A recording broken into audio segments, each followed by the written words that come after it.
Okay, we're about to dive into some tech that feels straight out of a sci-fi movie, but you're going to want to stick around because the story behind it, well, it holds this powerful lesson about how to build a truly incredible career. Let's get into it. I mean, seriously, what if your webcam could take your pulse? What if that simple camera on your laptop could check your heart rate, your breathing, maybe even your stress levels, just by looking at you? Sounds impossible, right? Well, this isn't science fiction. It's happening right now. The magic behind this has a pretty wild name, Remote Photoplethysmography, or rPPG for short. Here's the deal. As blood pulses through the vessels just under your skin, it causes these microscopic changes in color. They're completely invisible to our eyes, but a standard camera sensor, it can pick them right up. Now, to really get why this is such a huge deal, we've got to take a quick look back at where health monitoring has been, and then see where this new technology is about to launch us. We're all super familiar with wearables, right? For years now, smartwatches and fitness trackers have totally dominated the fitness world. They've put health monitoring right on our wrists and have become a totally normal part of our lives. But here's the massive difference. Wearables, they've got to be touching your skin. They shine their own little LED lights and have to block out everything else. This new remote sensing is the complete opposite. It's totally contactless. It just uses the normal light that's already in your room. And here's the kicker. It can be built into the devices we already use every single day. So how on earth can a camera do this from a distance? Well, it turns out this remote tech is actually built on the exact same core science that our wearables already use. So first, let's break down how it works up close. The concept is actually pretty simple. Your smartwatch shines a green light onto your wrist. When your heart beats, the blood volume in your capillaries swells up, and that absorbs more of the green light. Then, between beats, it absorbs less.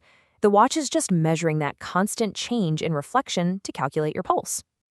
And yeah, that whole process has a fancy name, photoplethysmography, or PPG. It's really just a complicated way of saying using light to see blood flow. The remote version, rPPG, does the exact same thing, but instead of using its own little LED, it's just using the ambient light that's already bouncing off your face. So, how does the software actually pull this off? It's a pretty cool four-step process. First, an algorithm finds a region of interest, your cheek, your forehead, whatever. Second, it averages out the color of the pixels in that spot. Third, and this is the really cool part, it tracks the microscopic changes in that average color over time. And finally, it translates that rhythm into a heart rate. Simple in concept, but absolutely brilliant in execution. But, and this is a big but, there was a huge problem with the early versions of this tech. A problem that wasn't just technical, it was deeply human. It didn't work equally for everyone.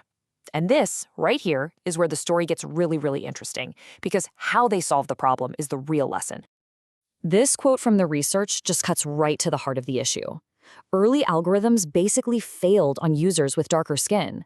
The reason? They were built on a flimsy shortcut, only looking at green light, instead of being built on the actual physics of how light interacts with every single type of skin. And this chart just lays out the scale of the problem, plain as day. On darker skin tones, that old single-wavelength method had an average error of 2.3 beats per minute, which is a big deal, clinically speaking.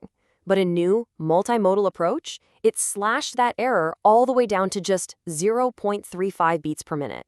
So what changed? The solution was to stop using a simple heuristic and start using deep physics. They went back to the drawing board, back to first principles, and that led to a breakthrough that made the technology not just better, but fairer. Okay, so here's the secret sauce. Instead of just looking at one color, the multimodal approach looks at several. Blue and green lights stay pretty shallow and interact with melanin, but near-infrared, or NIR, penetrates much, much deeper, where it can get a super clean signal from larger blood vessels, bypassing the melanin layer almost completely. This chart shows it perfectly. As the wavelength of light gets longer, its ability to penetrate skin tissue increases like crazy. By using these deeper penetrating wavelengths, the system can get a strong, clean signal from anyone, regardless of their skin tone. It's a solution that's rooted in pure physics. And the result of all this? We're talking clinical-grade accuracy. A staggering 99.9% of measurements have an error of 1 beat per minute or less. I mean, that is on par with contact-based medical equipment. It is a total game changer.